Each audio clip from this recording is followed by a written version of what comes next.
추가로 협착증이 있는지 환자분이 아세요. 그쪽 한쪽 다리가 원래 한 번씩 아파서 주사 치료라든가 했는데 어느 순간 갑자기 그 다리가 너무 아픈 경우가 있어요. 봐보면 급성으로 디스크가 흘러나온 경우가 종종 있습니다. 통증이 어마어마하게 심해진 경우가 많죠. 아니 오늘 촬영했는데 기분이 좋아 보이세요. 오늘 선물 좀 받았거든요. 보여드릴까요? 치료하다가 선물 좀 받는데 이런 선물 처음 받았어요. 협착증 수술했는데 환자 보호자분이 고맙다고 진료하는 모습을 담은 좀 인형을 좀 준비했더라고요. 어때요? 저랑 비슷하게 생겼어요? 되게 똑같은데. 너무 기분이 좀 좋습니다. 전북 분산에서 오셨어요. 보통 협착증은 다리가 저려서 오래 못 걷는 증상, 신경성 파행 현상이 주된 증상이잖아요. 근데 이분이 증상이 한쪽 엉치 다리만 아파가지고 한쪽으로 해서 협착증 수술하고 잘 돼서 태어나실 겁니다. 오늘은 제가 선물 받은 기념들과에서 협착증이 왔는데 왜 한쪽 다리만 아프고 저린지 그 이유에 대해 설명드릴게요. 협착증에서 복습할게요. 협착증은 뭐예요? 신경질환 통로가 뼈라든가 인대, 관절이 꺾어지면서 신경을 누른 거잖아요. 신경이 밑으로 피가 안 통해가지고 저리거나 아프고 쉬었다가 증상이 주된 거잖아요. 그래서 보통 양쪽 다리가 저리거나 하면 협착증이라고 잘 생각을 하는데 한쪽 다리만 아플 때는 잘 생각을 못 하시더라고요. 그래서 협착증 대표 증상은 다리가 저리고 오래 못 걸어요. 오래된 핸드폰이 빨리 방전되면 충전을 자주 해야 되는 거잖아요. 협착증도 나이가 들면 신경이 눌리면 쉬었다가 된다. 신경을 좀 충전하듯이. 신경이성 파행이라고 그래요. 선물 주신 환자분 같은 경우에는 어떤 상황이었냐면 신경이성 파행보다는 이제 왼쪽 엉치라든가 한쪽 엉치나 다리가 아프고 저려서 쩔뚝거리는 증상을 보셨어요. 그리고 한쪽 다리가 아픈 첫 번째 원인 중에서 좀 중요한 게 있어요. 추간공 협착증이에요. 척추가 이렇게 가운데로 이렇게 신경질환 통로가 있는데 보시면 이렇게 구멍으로 신경이 나가잖아요. 이렇게. 이게 추간공이에요. 추간공. 신경이 나오는 구멍입니다. 근데 이 부위가 우리 고속도랑 똑같아요. 쭉 우리 경부선에서 쭉 호남선 경부선에 내려오다가 거기서 이제 국도로 빠져야지 각 도시로 연결되잖아요. 그게 이제 구멍을 통해 나가는 거죠. 톨게이트 같은 곳이죠. 톨게이트가 좁잖아요.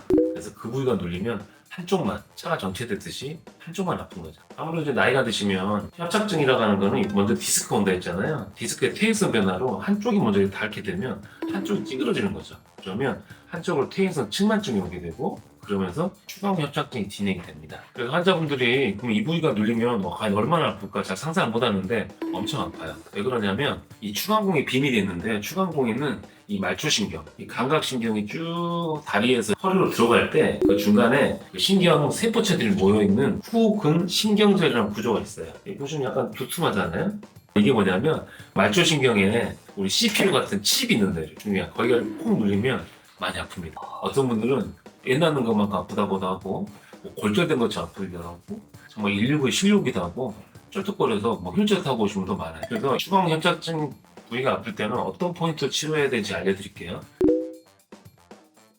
이분 같은 경우에 추간 협착증이잖아요. 일반적으로 우리 허리 아프고 이제 다리 많이 아픈 주사치료, 신경차단술 많이 하잖아요. 나는 주사치료라든가 꼬리뼈로 약을 넣으면 추간공으로 약이 잘 들어가겠어요? 안 들어가겠어요? 잘 안 들어가겠죠. 이분도 꼬리뼈만 주사를 수차례 맞았어요. 허리도 맞고. 그리고 쩔뚝거리니까 이 추간공 협착증은 워낙 좁기 때문에 수술 안 하시는 의사 선생님들은 MRI를 봐도 잘 모르는 경우가 많아요. 정형외과 문제인지도 알고 막 인공관절도 해야 된다, 뭐 다른데 뭐 관절 쪽으로 치료를 해야 된다 해가지고 그쪽으로 치료받다가 오신 거죠. 근데 이분이 만약에 원인은 어떻게 됐어요? 허리는 나사를 박든지 아니면 뭐 인공관절 하든지 그랬겠죠. 그래서 일단 진단을 잘해야 되겠고요. MRI는 쉬워요. 넓으면 하얗고 좁아지면 까매지는 거예요. 이게 뭐 신경 나온 구멍이 조금 계란 모양처럼 위아래가 좀 길쭉한 계란 모양이 있는데 어때요? 이 부위는 좀 좁아지고 까매졌죠?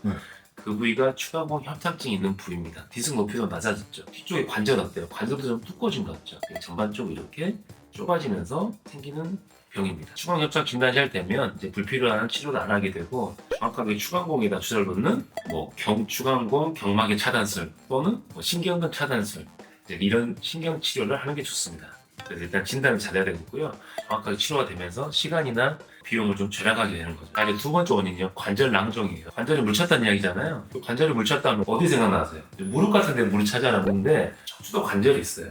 이 추간공이 있으면 추간공이 움직이는 거잖아요. 그러면 거기도 당연히 관절이 있습니다. 관절이. 자, 다시 한번 모형 나올게요. 이 신경 나온 구멍 뒤쪽에 보면 조그만 뼈가 만나는 이 관절이 있죠. 후관절이라는 관절이에요. 대표적으로 큰 관절은 우리가 디스크 대관절이고요. 뒤쪽에 후관절이 있어요. 근데 이제 나이가 들면 이 부위가 좁아지면 관절이 염증이 생기겠어요? 안 생기겠어요? 생기겠죠. 그러면 관절 생기면 관절 주머니가 커지겠죠. 그러면 관절이 커지면 이 관절 앞에 뭐 지나가요?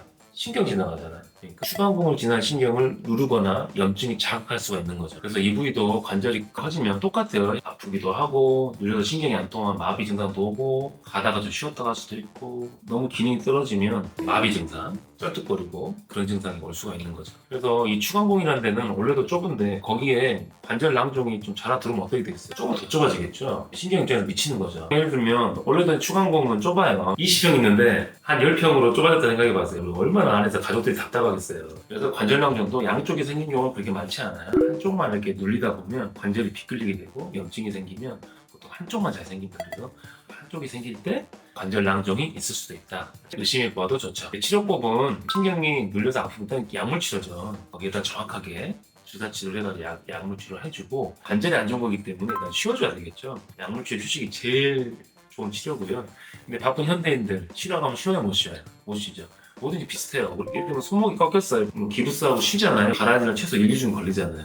아무래도 척추는 우리 몸의 큰 체중을 버티는 지탱하는 관절이기 때문에 1, 2주 이상 걸린단 말이에요. 현대인들 안 맞죠. 그러면 정확하게 추간공에다가 조그만 카테터를 넣어가지고 염증을 가라앉혀주는 신경성형술도 많이 합니다. 그럼에도 불구하고 염증이 잘 안 빠지고 계속 재발되고 신경이 눌리고 쩔뚝거리고 힘이 빠지면 근본적으로 협착증을 넓혀줘야 되죠.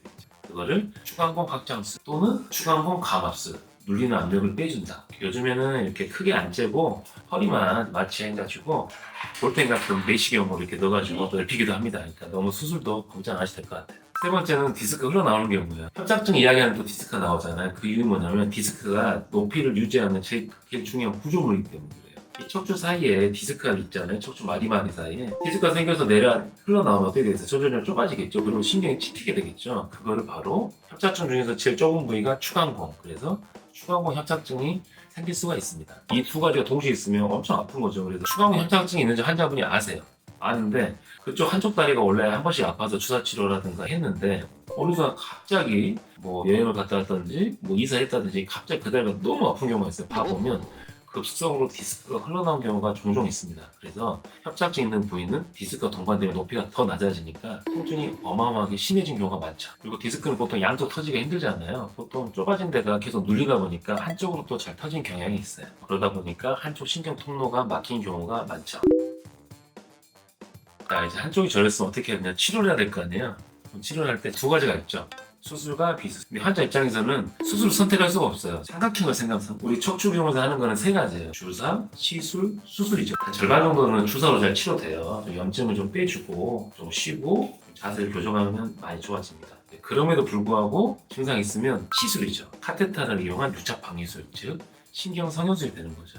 그러면 삼각형에서 대부분은 거의 한 80분 잘 치료가 돼요. 그럼에도 불구하고 다시 또 이렇게 염증이 생기고 또 아프고 쩔뚝거리고 밤에도 통증이 심해서 잠을 못 자거나 보행장애가 있거나 기능이 떨어져서 마비증상이 있으면 삼각형이 꼭 직접 수술을 해야 되는 거죠. 그래서 수술은 어떤 게 있냐? 물론 아파서도 할 수 있지만 점점 협착증 증상이 진행된 경우, 즉 마비가 진행되거나 통증이 심해지거나 동반된 관절 낭종이 커지거나 그 마디 자체가 또 전방 전이증이라는 유명한 관절병이 있어요. 관절 자체가 척추뼈가 이렇게 쑥 탈골되듯이 빠지는 병이 있거든요. 그러면 통증이 어마어마하게 심해지고 이게 이제 뼈 자체가 누르기 때문에 회복이 좀 느리는 거죠. 그럴 때는 우리가 전방 전이를 최대한 교정해주고 유압술, 나사목 고정술을 할 수도 있는 거죠. 하지만 대부분의 경우에서는 추간 협착증의 경우는 이렇게 나사목 고정술과 하는 경우도 종종 있긴 하지만 대부분 국소 마취만 허리만 마취하고 내시경으로 그 부위만 넓혀주는 수술을 할 수가 있습니다. 내시경도 단일고 한 방향만 하는 내시경도 있고 양방향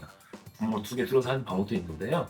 되도록이면 두 구멍 뚫는 경우도 좋지만 가능하면 한 구멍만 뚫어서 하는 경우도 좀 더 유리하겠죠. 그래서 그런 상태에서 담당 원장님하고 잘 상의해서 치료법을 결정하셔도 될 것 같아요. 이제 시술이나 수술을 해가지고 증상이 좋아졌어요. 앞으로 어떻게 해야 되겠어요? 제가 알려드릴게요. 시술이나 수술은 의외로 시간이 짧아요. 시술은 대부분 5분 10분이면 되고 수술도 내시경으로 추간공을 넓혀주는 감압술 할 때는 보통 1시간이면 됩니다. 근데 앞으로 증상이 좋아지면 퇴원하시면 또 평생 관리해야 되잖아요. 즉 관리에 영역을 들어가는 겁니다. 기본적으로 가지고 있는 혈압, 당뇨, 고지혈증 잘 관리 잘 하듯이 협착증도 수술의 증상이 좋아지면 다시 안 좁아지게끔 자세를 교정하고 척추뼈 근육이 어느 정도 유지돼가지고 안 좁아지게끔 계속 관리를 해줘야 되는 거죠. 즉 제가 계속 강조하는 좋은 자세, 허리 근력 운동을 꾸준하게 해주는 게 중요합니다. 그래서 간혹 환자분 중에서 수술이 너무 잘 돼가지고 뭐 한 달밖에 안 됐는데 마라톤 대회를 나간다고 등산을 뭐 어디 뭐 백두대간을 뭐 간다 그런 게 종종 있는데 아직 그러면 안 됩니다. 왜냐하면 협착증 기본적으로 관절에 생긴 병이에요. 이게 쪼가리 생긴 거기 때문에 관절을 또 많이 쓰다 보면 디스크도 내려앉고 다시 후관절이 낭종이라든가 뼈가 또 자랄 수가 있는 거죠. 그래서 초기에 뭐든지 병은 수술 후에 초기 관리가 중요해요. 과연 그러면 원장님 무슨 운동이냐 물어보면 제일 중요한 걷기예요, 걷기. 그 치료의 목적은 제가 자주 이야기하지만 바른 자세로 걷기입니다. 걸을 때 그러면 도대체 몇 분 걸어야 되냐? 몇천 보를 걸어야 물어보는데 그건 너무 나와 있잖아요. 8,000보입니다. 우리가 이제 8,000보까지는 운동 효과가 좋아요. 근데 8,000보를 넘으면 크게 효과는 그리 크진 않고요. 그리고 일주일에 최소 한 번 정도만 해도 걷기 운동 효과가 나타납니다. 그래서 일주일에 한 번이라도 제대로 바른 자세로 꼼꼼하게 잘 걸어주는 게 중요하다고 볼 수 있겠죠. 오늘은 단순히 협착증하면 양쪽 다리만 저리거나 아프다는 공식처럼 알고 계신 분 있는데요.